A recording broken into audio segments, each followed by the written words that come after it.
अभिनंदन करते हुए मैं यहाँ विराजमान दो महान विभूतियों का आभार प्रकट करना चाहती हूँ।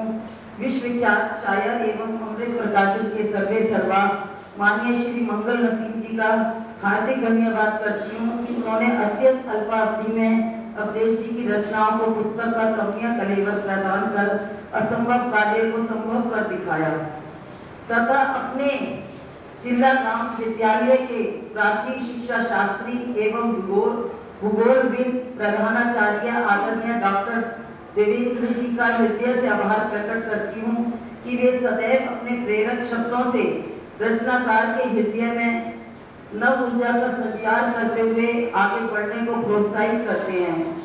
उन्होंने स्वयं शिक्षा विषय पर कई उल्लेखनीय पुस्तकें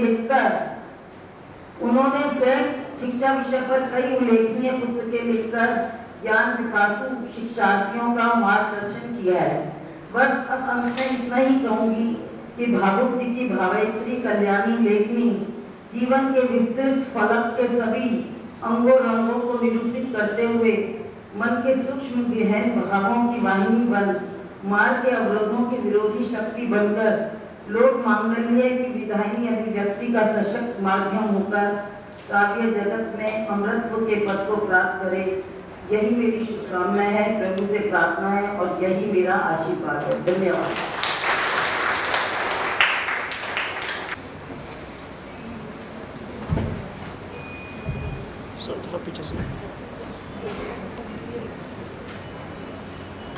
मैं आशीर्वाद करता हूँ।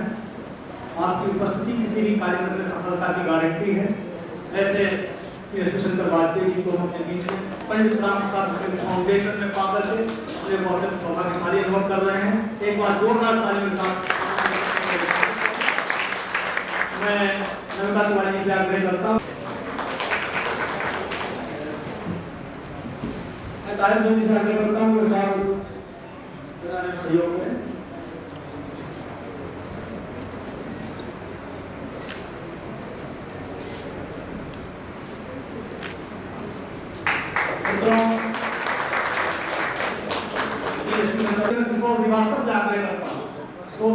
जी समाज कल्याण की पत्रिका समाज कल्याण के संपादक हैं। मैं चाहता हूं कि वे उपन्यासकार मित्र जो कि मुंबई से चलकर के हमारे बीच में आए हैं उनका माल्यार्पण करें। अकादमी पाठक से आग्रह करता हूं कि गिरीश जी के जीवन परिचय के बारे में को जबलपुर में जन्मे के मूलतः कथाकार हैं।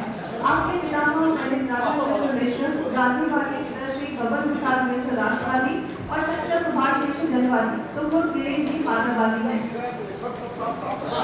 गिरीश जी रमाधारा प्रकाशित हुआ जिस पर लोकार्पण साहित्य अकादमी सभागार में दिवाकर गांधी विद्यालय के सर्वसम्मति से संपन्न हुआ था। शीघ्र ही आपका दूसरा उपन्यास सच्चा बड़े प्रकाशित होने वाला है। निरंतर आपके लेख और कविताएं प्रकाशित होती रहती हैं। फेसबुक पर संगवारी समूह की संस्थापक कृष्ण ने संगवारी अवार्ड और परिचर्चा के माध्यम से छत्तीसगढ़ की तमाम समस्याओं पर एक व्यापक बहस प्रारंभ की है। सोशल मीडिया को परिवर्तन का सशक्त हथियार मानने वाले गिरीश कृष्ण ने सड़क से गरीब बच्चों को लेकर मुंबई के शांतमुखानंद सभागार में 4 विजन फाउंडेशन की पूंजी है। अपनत्व और प्रतिभा के गिरीश को उनकी साहित्य और सामाजिक सेवाओं के विजन समाज 2074 से अलंकृत कर स्वयं को सौभाग्यशाली मानते हैं। इसी क्रम में अगला नाम है डॉक्टर देवेंद्र का। मैं आपके माल्यार्पण के लिए भाई चंद्रसेन जी से आग्रह करता हूँ कि डॉक्टर देवेंद्र का माल्यार्पण करें। शिक्षा निदेशालय में आपका नाम अध्यक्ष आदर का पंचायत है। आप निरंतर शैक्षणिक एवं सामाजिक क्षेत्र के सकारात्मक योगदान के लिए सक्रिय हैं। संप्रति आप नोएडा उत्तर प्रदेश में निवास करते हुए राजकीय सह शिक्षा विद्यालय जिला गाँव में प्रधानाचार्य पद पर कार्यरत रहते हुए नोएडा उत्तर प्रदेश में निवास कर रहे हैं। पंडित राम प्रसाद फाउंडेशन आपको विश्व सम्मान 2013 से अलंकृत कर गौरव का अनुभव करता है।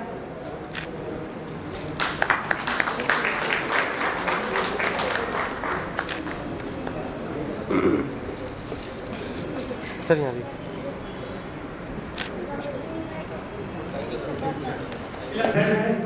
और तमाम उपलब्धियां आपके खाते में दर्ज उनकी तरफ से भाई सचिव मित्र उसमें सम्मान 2014 के लिए आए हैं। मैं आपके माल्यार्पण के लिए कार्य से आग्रह करता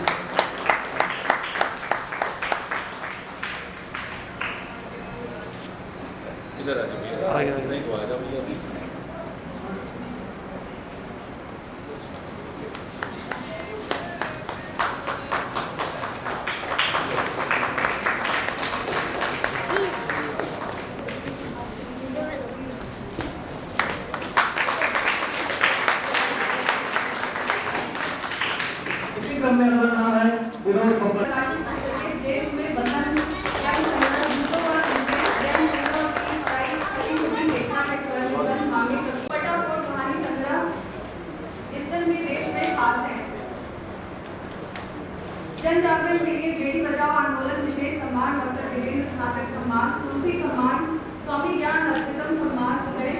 विद्यार्थी पत्रकारिता सम्मान बाबू गुलाब राय हिंदी सेवी सम्मान हिंदी अकेडमी हिंदी अकेडमी हिंदी लेख परिषद नागरिक कनाडा में अंतर्राष्ट्रीय सम्मान हिंदी भाषी हिंदी लेखक संघ द्वारा शिखर सम्मान साहित्य महाविद्यालय 2014 से आयोजित करते हुए हम गौरव का अनुभव करते हैं।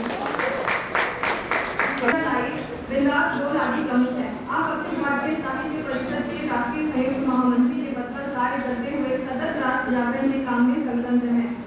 नई काव्य प्रतिभाओं को मंच प्रदान करने के क्षेत्र में प्रवीण आर्य का विशिष्ट योगदान है। कविता की बाकी परंपरा के सशक्त कवि प्रवीण आर्य को उनकी सतत राष्ट्र और धर्म की सेवा के लिए इलेक्ट्रॉनिक मीडिया के क्षेत्र में विशिष्ट सम्मान 2014 प्रदान किया गया है।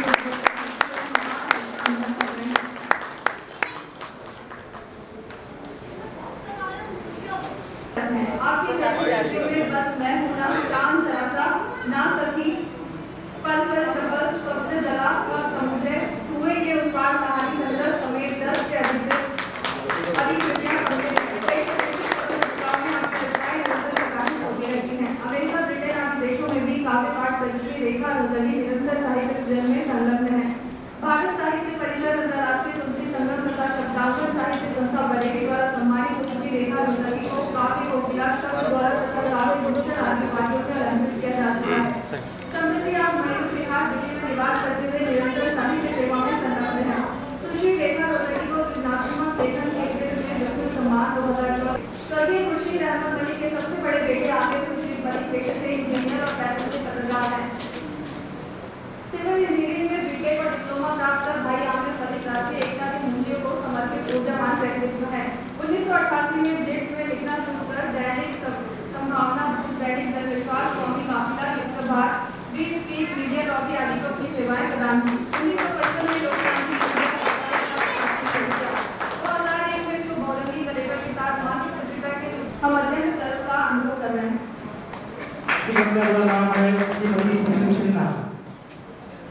प्रश्न सुनना उनके मानवता में संस्कृत भाषा से आगे करता हूँ।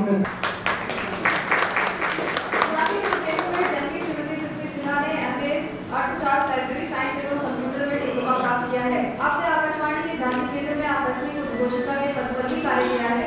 दैनिक जागरण झांसी के व्यस्त प्रकाश प्राण ज्योति पत्रिका की संपादिका साइंस सेंटर झांसी से संबद्ध रही है। श्रीमती सिन्हा विश्वविद्यालय दिल्ली से प्राप्त की है। आपका प्रथम काव्य संग्रह पहली दूर वर्ष 2013 में प्रकाशित हुआ। इस काव्य संग्रह के लिए आपको वर्ष 2013 का मां सरस्वती सम्मान भी प्राप्त हुआ है। इसके अतिरिक्त मंदिर काव्य रस सम्मान पर भाषा संस्कृति समन्वय समिति द्वारा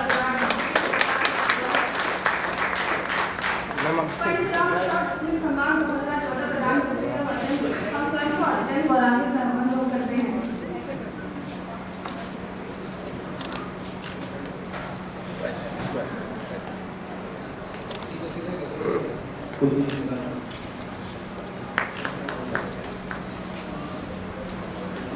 इसी क्रम में निर्माता निर्देशक और प्रचोदक की भूमिका निभा चुके कुलदीप सिंह राजपूत रफ्तार न्यूज चैनल के नेशनल कोऑर्डिनेटर का भी दायित्व भी संभाल रहे हैं।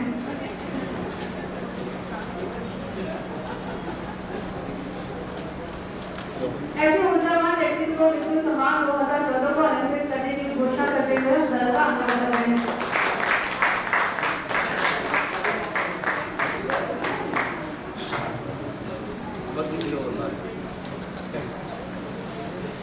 और राष्ट्र सरकार लिस्ट जो भ्रष्टाचार की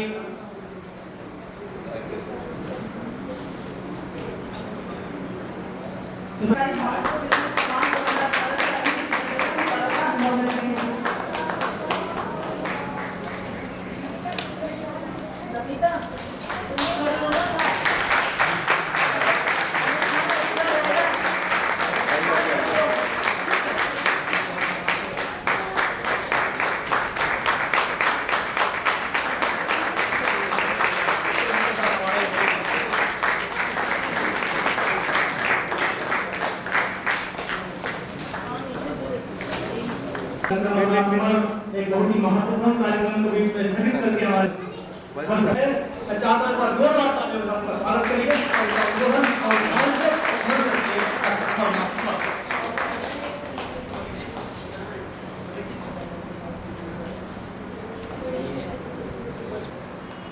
ऑफिस में पॉलिटिकल पार्टी की रिकॉर्डिंग चल रही है और उसके क्रम में इतनी व्यस्तता है, उसमें से निकलना बड़ा कठिन काम था, लेकिन इस शब्द के यज्ञ में शामिल होना भी बहुत ज़रूरी था। इसलिए हम आभारी हैं वाजपेयी साहब कि वो भी समय निकाल के आए और हम भी निकाल के आ पाए, चाहे वो थोड़ी देर के लिए सही। तो पहले कुछ देर से आने के लिए क्षमा प्रार्थी और जल्दी जाने के लिए भी क्षमा प्रार्थी रहूँगा, क्योंकि वहाँ रिकॉर्डिंग चल रही है, तुरंत जाना होगा। अरविंद पंडित जी को बधाई देता हूँ कि आज के समय में आज कई कार्यक्रम हैं साहित्य दिल्ली में और अपने कई इष्ट मित्रों के कार्यक्रम हैं, कई लोकार्पण समारोह, कई संगोष्ठियाँ, और उसमें तय करना बड़ा मुश्किल था कि कौन व्यक्ति कहाँ जाएगा। लेकिन गांधी शांति प्रतिष्ठान के इस सभागार में अरविंद जी की जो कार्यशैली है, राम प्रसाद बिस्मिल फाउंडेशन के प्रति और साहित्य के प्रति, कविता के प्रति उनकी जो जिज्ञासा है, जो उनकी लगन है, जो आत्मविश्वास है, तो वो किसी भी व्यक्ति को अपनी ओर खींचकर ले आता है। और तिवारी जी की कविताएं जो बहुत ही सहज, उनकी तरह कहीं किसी कविता की नकल सी प्रतीत नहीं होते हुए आज के समय में कविता लिखना ही अपने आप में बहुत बड़ी उपलब्धि है, क्योंकि जहाँ कविता है वहाँ संवेदना है, वहाँ जिज्ञासा है, वहाँ जीवन के लक्षण हैं और जीवन मूल्य की एक परिधि है, एक ऐसा दायरा है जहाँ हम संबंधों को जी लेते हैं और उन संबंधों के आधार पर एक रोशनी के साथ आगे बढ़ चलते हैं, सबको साथ लेते हुए। तो पहले तो तिवारी जी आपको बहुत बहुत और पहली कृति का लोकार्पण मन में कितनी उत्सुकता, कितना उल्लास, कितनी उमंग और क्या कहूँ, दिल की धड़कनें ऐसी होती हैं कि क्या प्रतिक्रिया होगी, क्योंकि अब साहित्य समाज में यह कृति आप हम सबके बीच में चली जाती है और उन शब्दों को हम पढ़ते हैं, समझते हैं, उनकी भावनाओं को आत्मसात करते हैं और समीक्षा भी करते हैं कि हिंदी साहित्य में ये कविताएं अपना किस रूप में स्थान ग्रहण करेंगी। सबसे पहले पहली कृति के लिए, आगे भविष्य में न जाने कितनी कृतियाँ आएंगी, इस पहली कृति के लिए, क्योंकि इसकी बात ही कुछ अलग होती है, उनके परिजन हैं, परिवार के लोग हैं, स्वजन हैं, मित्र हैं, तो आपको बहुत बहुत बधाई तिवारी जी एक बार फिर से। कविताओं को पढ़ने से ऐसा लगा कि जीवन के हर क्षेत्र में हमारी संवेदनाएं जाती हैं। आज भाग-दौड़ की जिंदगी है, तनाव भी है, बहुत सारी रोड रेस की घटनाएं हैं और वाजपेयी साहब की तो इतनी अच्छी मार्मिक कविता है रोड रेस पे कि वो यहाँ की मानसिकता, तनाव और द्वंद्व को दर्शाती है। ऐसे माहौल में व्यस्तता के बीच कविता से जुड़ना अपने आप में बहुत बड़ी बात होती है और इनकी कविताएं कभी संघर्ष को बताती हैं, कभी प्रकृति के बीच जाती हैं, कभी प्रेम के नितांत एकांत पलों में एक ताजगी का एहसास कराती हैं। तो प्रकृति, प्रेम, सौंदर्य बोध और जिज्ञासा, आत्मविश्वास, बुलंदी और गम की भी बातें हैं, उलझन की भी बातें हैं, तनाव की भी बातें हैं, लेकिन इनकी कोशिश है कि उन तनावों से किस तरह हम निकले, इसका भी एक प्रयास है। कविताओं के माध्यम से, शब्दों के माध्यम से वो रास्ता भी निकाल कर देते हैं कि इन तनाव के क्षणों से कैसे निकलकर हम आगे बढ़ते हैं। जहाँ तक कविता के ग्रामर की बात है, शैली की बात है, उसके रंग स्वरूप की बात है, तो जैसे जैसे हम आगे बढ़ते हैं वह परिपक्वता धीरे धीरे आती है। लेकिन सबसे बड़ी बात है कविता में शब्दों को कविता में ढाल देना और इस प्रवृत्ति में, इस प्रयास में तिवारी जी सफल रहे हैं और जैसे जैसे आगे बढ़ेंगे वैसे वैसे वो कविता के ग्रामर में भी प्रवेश करेंगे, उसके